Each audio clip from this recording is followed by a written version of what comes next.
Good morning, everybody, and welcome back to your Lunch Break Live. My name is Ivana. If you're new here, if you're not, thank you for coming back. Today is Wednesday, April the 28th, and we're going to continue with some of the coronavirus and vaccine questions that you guys submitted last week when I spoke with Dr. Anthony Fauci. Now, we know that interview was not too long, so we didn't get to a lot of questions, and I had so many questions. So I thought it would be beneficial for all of us to have those questions answered. And who better than UAB's own Dr. Sarah Nafziger? Dr. Nafziger is the Vice President for Clinical Support Services at UAB Medicine. She's also a professor of emergency medicine and neurology at UAB. So Dr. Nafziger, thank you so much for coming on. I know you've kind of been a spokesperson. You have been answering questions since day one of this pandemic, and we're glad that we've still got you doing it. Well, thanks. Thanks for having me here. I feel a little intimidated following Tony Fauci, but I'm glad to be here. Thanks for inviting me today. Big shoes to fill here. So, Doctor, we are just going to get into these questions. Like I said, I have so many. I've got so many papers in front of me. I'm going to try to keep them as organized as possible. But most of these questions revolve around hesitancy regarding vaccines, different questions about vaccines, maybe not even hesitancy on some of them, but just looking for explanations of things. And also, we know that there was some new CDC guidance released yesterday. So some questions about that as well.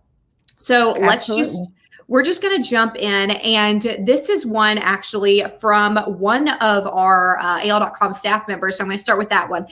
And he asks, are we beginning to reach the point where vaccine supply is exceeding demand? And if so, are you concerned about that? Yes and yes. So absolutely, vaccine supply is beginning to exceed demand, and we are very concerned about it. I'm at the point now that is very different than where we were a few months ago. We were begging for doses and really trying to be careful with every single dose and trying to make sure we got them to the most high-risk people. And now that situation has flipped. We have plenty of doses available, and we're starting to really have to address vaccine hesitancy and make sure that we get people in to get their vaccine doses. So absolutely, that situation has flipped. I guess that's a good problem to have in a lot of ways, because I would a lot rather have an excess of vaccine than not have enough. But I'm very concerned that we don't have enough people showing up at our vaccine sites. Now, some of that may be because there's a lot of vaccine out there and people have choices about where they can go, and that's great. I encourage people to go wherever they can to get vaccine, but absolutely, we're starting to see demand slow up at our vaccine sites. And I'm hearing that from colleagues around Alabama. I'm hearing it across the country too. So I'm very concerned about that because we don't have enough people vaccinated yet. We know that there are three different brands of vaccines that are being used right now in the U.S., especially with the Johnson & Johnson now rolling back out. So question on the vaccine brands. Number one, should you shop around if you feel like you want to get Moderna or Pfizer and you don't want to go somewhere offering J&J? Should you shop around? And secondly, if you've had that one dose J&J vaccine, we know that efficacy level is a little bit lower than the 2-dose Moderna and Pfizer. Should you also get Pfizer and Moderna just to bump up your efficacy? Well, those are great questions. I'm going to start with the first one about shopping around. And this may not be a popular opinion that I'm going to state, but I think people really need to be informed about their health care. I encourage people to go to the internet, read resources, read good, credible information, and question what you read and make sure you understand what you're getting. You should do that with any medication you put in your body, any substance you take. So I encourage people to do that. Shop around, look at them, decide which one you like the best. For me, I have to say, I think all three products are fantastic. I would take any of the three offered to me, certainly. But some people may have different preferences based on things that they read about them or brand recognition or whatnot. So people absolutely should look and make their own choice about that. Now, the Johnson & Johnson vaccine has a huge advantage over the others in that it is only one dose. And a lot of people don't like getting shots. They don't like the inconvenience of having to make 2 appointments or to show up 2 times. So that is a huge advantage of the Johnson & Johnson product. So that is something to consider. And then the Moderna and Pfizer, both mRNA vaccines, both very similar side effect profiles, which are very mild, both very good efficacy. But the Johnson & Johnson vaccine has very good efficacy also. It works really well, especially at preventing the bad endpoints that we're really the most interested in, and that is preventing death and preventing severe illness. I mean, those are the things we're really worried about. If you have a little mild case of COVID that's like a cold, well, that's not nearly as concerning. So, what we want to prevent is those bad outcomes, death, long-term disability, filling up the hospital with patients who have COVID who are severely ill. So, all 3 vaccines are great. Should you shop around? Absolutely. Do your research. And, there's some websites where you can figure out once you do decide which one you want. There's vaccinefinder.org. Where vaccine sites will self-register. So you can go, if you decide which product you want, you can go there and look and see which product is available in your area and go get your product. So it's a pretty simple process that's been set up.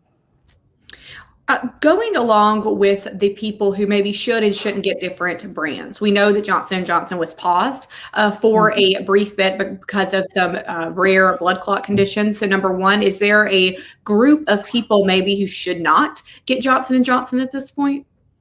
I don't think there's really a group of people that should not get it who are in the approved age groups. Now, certainly it's not approved for pediatrics, but they did have a warning. I don't know if warning is the right exact word, but there's some precautionary statements that they put out essentially for women of childbearing age, because that's where they saw most of the clot side effects was in that group. And so for people in that age group especially, they should really look at the safety information on the product and decide which one they want to receive. Now, I've talked to a lot of my friends, a lot of women who I know who fit into that category of being of childbearing age. Some of them have opted for the other products, and some of them have said, no, I want to go ahead and get the Johnson & Johnson product because I want the one shot and done, and I don't want to have to worry about it, and they feel it's an acceptable risk. It's really just up to the individual. Now, I will say this, that the risk of clot with this product is very, very low. It's not zero, but it's very, very low.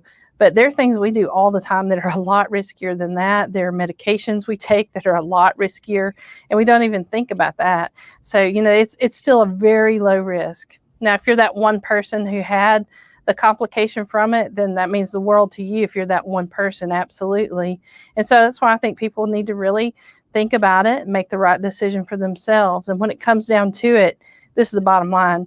Your risk of dying from COVID or having serious long-term consequences is much greater than any risk you get from these vaccines. Question again about something, kind of a risk benefit of the coronavirus vaccines. This person said that they have heard vaccines are less effective for people with blood cancers like lymphoma. Does that mean that we still have a greater risk for contracting COVID even if we get vaccinated? Well, that's a great question. And these vaccines, particularly in people who have a depressed immune system, so people who are on medications that may lower their natural immune response. So think about people who are on certain chemotherapy drugs, people who have solid organ transplants who are on immune suppressing drugs, or people who have certain rheumatologic conditions who are on those types of medications that suppress their immune system. And there may be a few other examples, but those are the most common ones that come to mind. So these individuals may not have as robust of a response to the vaccine, certainly. So there's not any guidance out now about boosters for these people beyond the initial series of vaccination. But I think as we study these individuals and study their immune response, we might have more information about that later. But certainly those are people who we definitely want to get vaccinated. Even if the vaccine is not as effective in those age groups, some efficacy is better than none. So we want to make sure that those individuals get vaccinated for sure. And, when we talk about those people who have depressed immune systems, that's one of the biggest reasons we all need to get vaccinated. Because, maybe you might be a young person and think, I'm really willing to roll the dice and take my chances with COVID. But, it really comes down to a level of personal responsibility. Are you willing to roll the dice and potentially catch COVID and also transmit it to someone who maybe has a depressed immune system and risk getting them sick? To me, it's just not worth that risk. And I think a lot of people, when they really think about it in those terms, would choose the vaccine. But, just take some time to think through all those options. Can people that have these kind of blood cancers or these other illnesses that we're talking about that might depress your immune system? I had a question, and I'm not sure which piece of paper it's on here, but somebody who had lung cancer. Say they get their vaccines, they're fully vaccinated. Can they operate under the CDC's guidelines for vaccinated people at this point, or do they need to be a little bit more careful? That's a great question. And I don't remember seeing anything in these new guidance that came out last night. I'll tell you a caveat. I just read through it once. But I need to digest them a little more closely. But I don't remember seeing anything that addressed those individuals who might have immune compromise. And so what I've been telling people since we got vaccine is to those individuals, still be really careful, because you know that your immune system may not respond just like someone else's. So I tell those people to still be careful.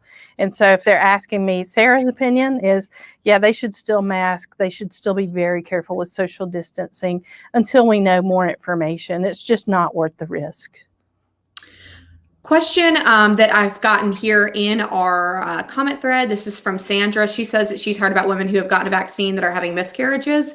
And then there's also a question here that was from somebody that was postmenopausal, saying that they had heard vaccines could bring them out of postmenopause. Oh, well, let me address the first one, because that's news to me. Haven't read anything that could bring you out of menopause with these vaccines. So I think that might be some misinformation that's out there. Haven't seen anything about that. And I can't think of any reason scientifically why these vaccines would do that. Now, the first question, we do have some science around that one. There was a study published, I think it was last week. They had about 35,000 patients who had received either Pfizer or Moderna vaccine, and these patients were pregnant. And they looked at their side effects, bad outcomes. So, things like miscarriage, premature delivery, and they looked at the rates of those. And they were exactly the same as for women before COVID even started. So they were at baseline rates. And that's very good information. That's a lot of patients to study. And knowing that miscarriage and prematurity rate was exactly the same as it was before COVID is very reassuring. Now, we thought when these vaccines rolled out, they didn't have the luxury of time to study that before the vaccines were released under emergency use authorization. But, all the lead scientists who are experts in this stuff and, kind of nerd out on it way more than me, they really looked at it and they said, we really believe the science is there. This is going to be safe. And sure enough, it looks like it is panning out that these vaccines are safe for women who are pregnant. So we're really happy to get that information last week. It was a huge sigh of relief for all of us and just validated what we were thinking all along. Question on antibodies. I know that you made a comment a minute ago saying we don't know about the booster shot situation. We don't know if we will need booster shots of these vaccines. But a question is, how will I know when and if my body no longer has sufficient antibodies to COVID? That's a great question, because a lot of people have come, asking, hey, can I get an antibody test? Check my antibody levels. I want to know where I am.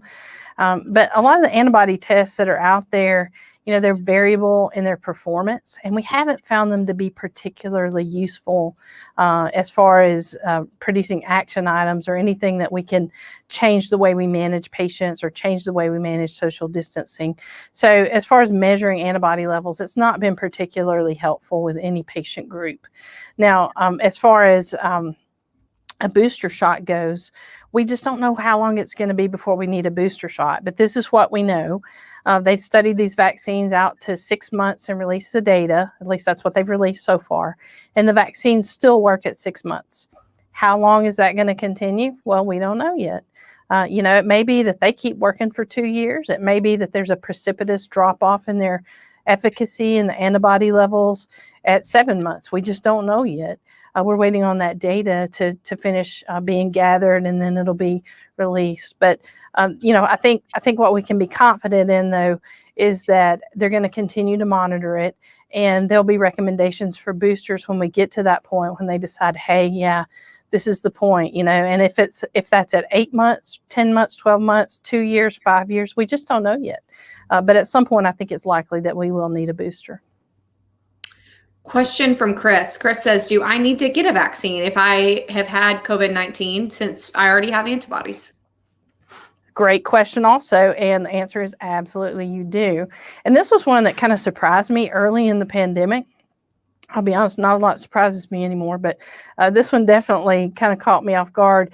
Is we were studying our employees at UAB and a large patient group, and early in the pandemic, 3, 4, 5 months in, we started seeing people who had a COVID positive case, recovered, and I'll be darned, they tested positive again and had symptoms, so had a recurrent case. Now, for some of those people, They had a really, a bad case the first time, and the second go around with it was not severe at all. But for some people, it was the opposite. Their first case was really mild, and their second case was a lot more severe and landed them in the hospital. So absolutely, we do recommend that people who have had COVID previously, even if it was a severe case, we do recommend that they receive their vaccine, because the data suggests that they don't have enough natural immunity produced through native infection. They will need to have some boost to that. So we do recommend that those individuals receive their vaccine. Now, when do you time that? Man, that's a question that has been a tough one to manage. Initially, the recommendation from the FDA and CDC was to wait 90 days after you're COVID positive. And, they've kind of backed off on that a little bit and softened their position and said, well, you only have to wait 90 days if you receive therapy with monoclonal antibodies or convalescent plasma. But I tell you, most people, if I ask them, hey, when you had COVID, did you get treated with monoclonal antibodies? And they just look at me very puzzled. They don't know the answer to that question. So what we do for most people is, at our sites anyway, we wait 90 days to give that vaccine, just to be, to make it simple. And we know that you have native immunity for at least 90 days after you have a native infection. So that's why we wait 90 days, just to make it cleaner and easier, and make sure that we get the maximum bang for our buck with that vaccine. Do you expect that the COVID vaccines, I'm assuming this person means all three of them, will be removed from emergency use authorization to approved use? I sure do. I think that they will. The FDA is pouring through mountains of data. I don't envy them that task, because to me that's maddening, going through that amount of data. But I'm so glad we have people who love that and are very good at it. But they are going over mountains of data to make sure that we've checked all the boxes, dotted the I's, crossed the T's, to make sure that these vaccines are safe before they are going to grant a full licensure. So I do anticipate that will happen. The timing of that is somewhat unknown. The FDA is a little closed mouth about when that will be. In everything that I've read, they just say, we're working on it. But my best guess, once again, if you're asking Sarah to speculate, I would say probably by the end of the summer, if not earlier. For some of these, it may be much earlier. And then I think they're also going to expand the EUA to, at least for the Pfizer product, I think they'll expand down to age 12. And I think that'll probably come before the end of May, just based on the data and the tweets that we're seeing from the FDA. I think that's likely to come before too long. I'm glad you mentioned kids, because we have a lot of questions regarding vaccinations for kids. And when I say kids, I mean teenagers. I guess they're kids to me at this point in my life, and which says a lot. But we know that people 16 and older are eligible for at least one brand of these vaccines. So question here is, do you know, or do you suspect that side effects for young people 16 and above, so kind of that teenage era, will be severe? And if so, should they wait until school is out for the summer to get their vaccines? Yeah, that's also a good question. We don't have a lot of experience vaccinating that younger age group, because we just opened up to them a few weeks ago. But so far, based on our vaccine sites experience, the side effect profile for people in that younger age category has been very minimal, similar to everyone else. Most people get a little bit of a sore arm. They might feel a little yucky, kind of cold, like flu-like symptoms for a day or so, and then they're fine the next day. So that's what we've been seeing so far. Now, that's very subjective. That's not, we haven't published a paper about that or written an abstract, but just subjectively, that's what we're seeing at our vaccine site. So I suspect it'll be the same as we go into the younger age groups. And I believe that's consistent with what they've published in the pre-licensure studies that have been ongoing. So I don't see any reason to hesitate for that. And I'll tell you, I'm very interested in that too, because I have 3 people that live at my house, 3 kids that fall into that 12 to 15 age group. So I'm watching that one closely as well. Question again on kids. We've got people saying, look, if kids aren't getting COVID, why do they need to get vaccinated? That's a really good question. I think that this is one that it's a tough sell. And, I had to face the firing squad at my house over this one, because I do have 3 teenagers at home, and they made me discuss this with them at length on multiple occasions, why they should get vaccinated. And there's a lot of reasons. One, we kind of already touched on. You don't want to be the spreader that goes and makes somebody else sick. And that's really the most important one. You don't want to infect somebody else. I think that's really the bottom line. But I remember when I was that age, that maybe that might not have been enough motivation for me, because I might have been a little more self focused, and so there are a couple of reasons that are, I think, a little more selfish, but that are also very good reasons and very relevant. So while most young people, if they catch COVID, they do fine. They don't end up in the hospital. They don't have long-term effects. But some of them actually do have serious long-term consequences. Some cardiac long-term consequences have been seen in particular, some systemic inflammatory response. So definitely some young people do end up really sick from COVID. We know that. So that's another reason to go ahead and get the vaccine, is you don't want to be that one person who had those severe consequences and end up with long-term problems because you had a COVID infection when you could have just had a vaccine. So that's another reason. And I think another reason, and with my family in particular, this one has been a little more meaningful, is just the motivation to get things back to normal. We all want to do things like go to sporting events, go to concerts, go on trips. We want to get in an airplane desperately. We want to go do all that fun stuff. And, we know that that's going to be safer once we're all vaccinated. And we know that things will be opened up. Those opportunities will be available more. And so I think in the younger age group, maybe that might be a little bit more relevant and compelling reason. So that's something that we're really, trying to think about with those groups, is what does it mean if we all get vaccinated? CDC released some stuff this week. There's some nice infographics that talk about things you can do now that you're vaccinated. And I really like that approach of thinking about, okay, what does this mean for me? Let's stop talking about what we can't do and let's start talking about the new things that we can add back to our calendars and all those nice things we like to do so we can start getting back to normal. I really like that approach.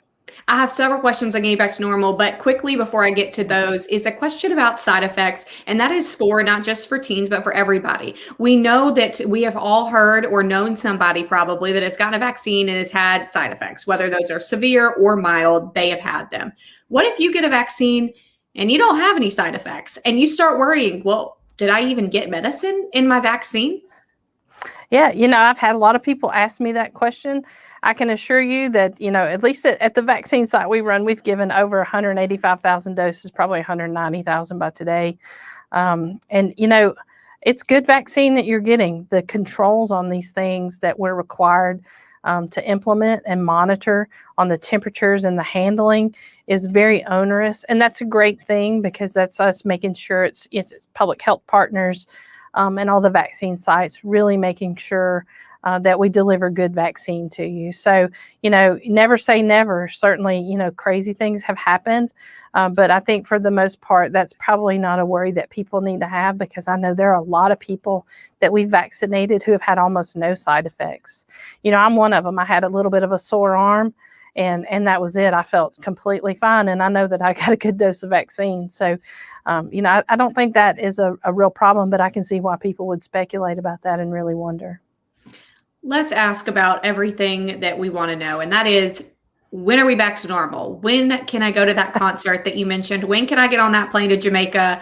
And when can I get moving? And I don't mean to get into the intricacies of international travel and their borders, but I think you understand where I'm going. Absolutely. And, I think we all want to know one day, one of my daughters texted me the other day and said, "Is COVID over?" and I think that's the question we would all like to say yes to, but we're not there yet. And I don't think there's going to be one day when we wake up and just say, "Okay, magically it's over, everything's back to normal." We can all just call it quits. This was a good one. Let's all high five and move on. I think rather what we're going to see is that we're gradually going to be able to add things back and do that incrementally so that we can make sure it's safe. We know that in other countries, we've watched their experience, and if they've kind of gone back to normal too quickly, they've ended up with patient surges. And so as we roll out more and more vaccine, We learn more and more about how long the vaccines last. And we learn more and more about safety measures as we take those incremental steps to start adding things back. Then we're going to study that closely and make sure that we don't end up in a massive surge again. So I think this is going to be an incremental, stepwise return to normal. I'm hoping that we'll be able to say, by the fall, maybe we could be back to normal. But who knows? It's all speculation because, it depends on what's going on with the variants and what's going on with the vaccine. It's kind of a race against those two things. And if we can get enough people vaccinated, it's looking really good that we'll be able to get things back to normal. But until we can get those, doses in arms, I think we're going to be stuck with masks and stuck with limitations that none of us like. And so, selfishly, I really hope we can get there soon because I really want to go on vacation. I think I think that everybody feels you. And I know that, again, I think my first trip is going to be somewhere tropical. Where's yours going to be? I really want to go to Europe. I don't know if that'll be my first trip, but that's the one I would like to book. So hoping that can happen before too long. You and I as well. I've never been to Europe. So I think that, maybe this is the time. I keep telling people, I guess we've all seen we all say life is short, but it's true. So maybe we will tackle some of those things on our to-do list now. Absolutely. My bucket list is getting longer, so I'm looking forward to it. Absolutely. Dr. Nafziger, thank you so much for your time. Thank you for playing rapid fire with me for all of these questions. And I've got several people who have asked more specific questions about their health. So I will refer you to your doctors on those. I will ask Dr. Nafziger once we finish up here if she has any advice, but refer you to your own physicians on those. So, Doctor, thank you so much for your time. Again, everybody watching, thank you so much, and we will see you tomorrow. All right. Thank you.